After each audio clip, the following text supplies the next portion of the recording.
Okay, just a quick update on what I've done and not done. I ceased work on this because Udizzy1969 was unhappy with I can't get it with my wheel.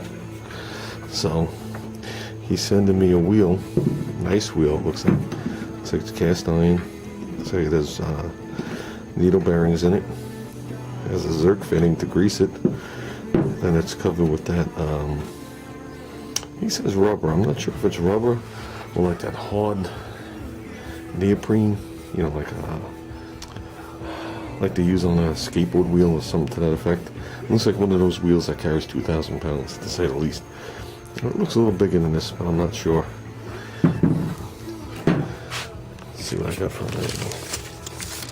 He said he thought it was 2 1/4 wide. I mean, if that's the case. This isn't even 1.5 inches.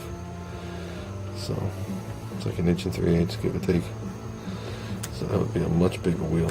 And then put it into perspective, this is about a 3-inch wheel.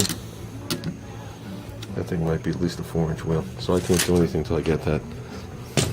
My thought about how I'm going to do this.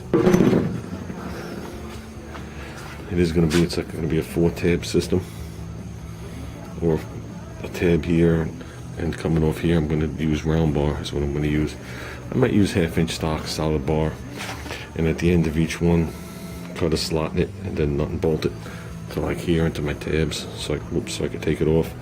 I'm going to bring it down, and at the end I'm going to use plate.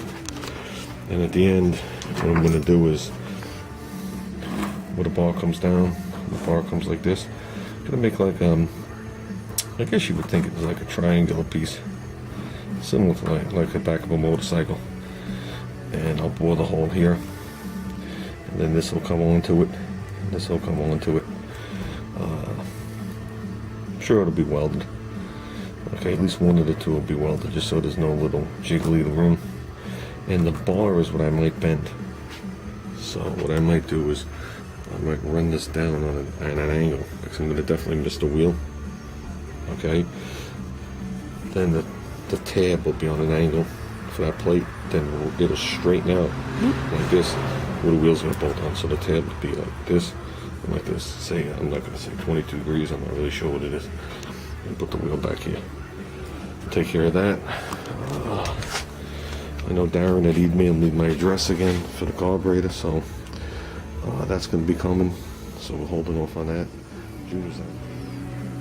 So like I was saying, I'm sure he's going to want to use this motor after we get it running right again. We were just inside working on a sump. We had to put a different protein skimmer in. Might drop light into the water, salt water. Went underneath. Light was on the whole time we were working. Now it's full of moisture and dead. So it's a shame I had this light a long time. Junior got me this thing years ago. It was a Christmas present. What else we got going on? I just fixed the front gutter on my house. 10 o'clock at night. Out there beating new nails in it. So that was pretty exciting, listening to that echo off the houses. But that's what happens when you run out of time. And you have to get certain things done.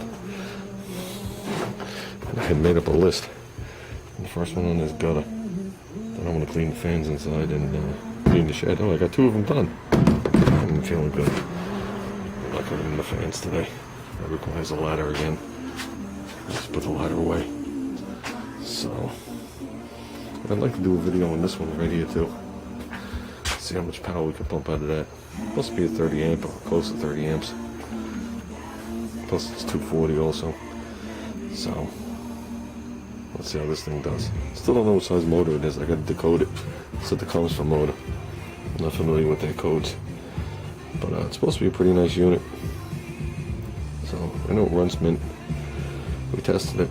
Seems to work good. It has plugs all over the place. Here. There's plugs over there. It does 12 volt. Does everything.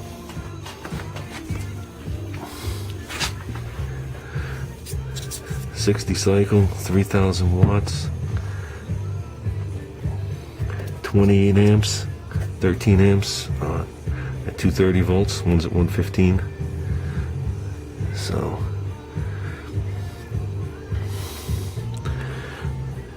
looks like a nice piece. look forward to a video on that if you're into it. I think that's going to be it, guys. Oh, and as you guys saw, I did part 1 of that distributor. I have enough video to make a 2 and 3, actually finishing up the car, but I'm going to hold off at this point. My buddy's bringing me in an HEI distributor. I was waiting for his call back today. Believe it or not, none of my friends have any in stock. I'm not a Chevy guy anymore. I want to have an HEI distributor in front of me to actually show Ruben what the deal is. And I made a video this morning talking about it, but I didn't post it. I am going to pull the distributor out of the Concord and show him exactly how to put it in.